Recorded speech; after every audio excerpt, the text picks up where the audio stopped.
ஓம் முருகா. இந்த வருஷம் பங்குனி உத்திரம் ஏப்ரல் 1 வருது. இந்த பங்குனி உத்திரம் முருகப்பெருமானுக்கு மிக சிறப்பு வாய்ந்த விரத நாளாக கருதுகிறாங்க. எல்லா விரதமும் இருக்குது முருகருக்கு. தை கிருத்திகை, ஆடி கிருத்திகை, அந்த மாதிரி இந்த பங்குனி உத்திர விரத நாளும் முருகனுக்கு மிக சிறந்த நாளாக கருதுகிறாங்க. ஏன் அப்படி பங்குனி உத்திரம் மிக சிறந்த தினம் முருகனுக்கு அப்படின்னு சொன்னால், முருகன் தெய்வானை திருக்கல்யாணம் எப்போ நடந்ததுன்னா இந்த பங்குனி உத்திர நாளில் தான் முருகன் தெய்வானை திருமணம் நடந்தது. அதனால தான் இந்த நாளை கல்யாண விரத நாள் அப்படின்னு சொல்கிறாங்க.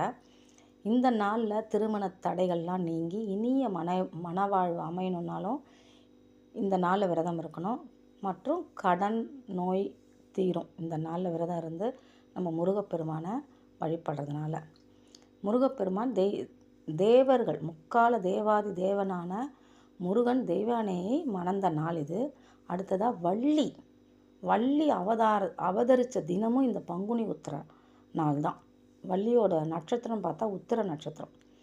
இதனால் எல்லா 6 படை வீடுகளிலையும் முருகர் கோயிலையும் இந்த நாளில் பங்குனி உத்திர திருவிழா 10 நாள் கொடியேற்றத்துடன் நடக்குது.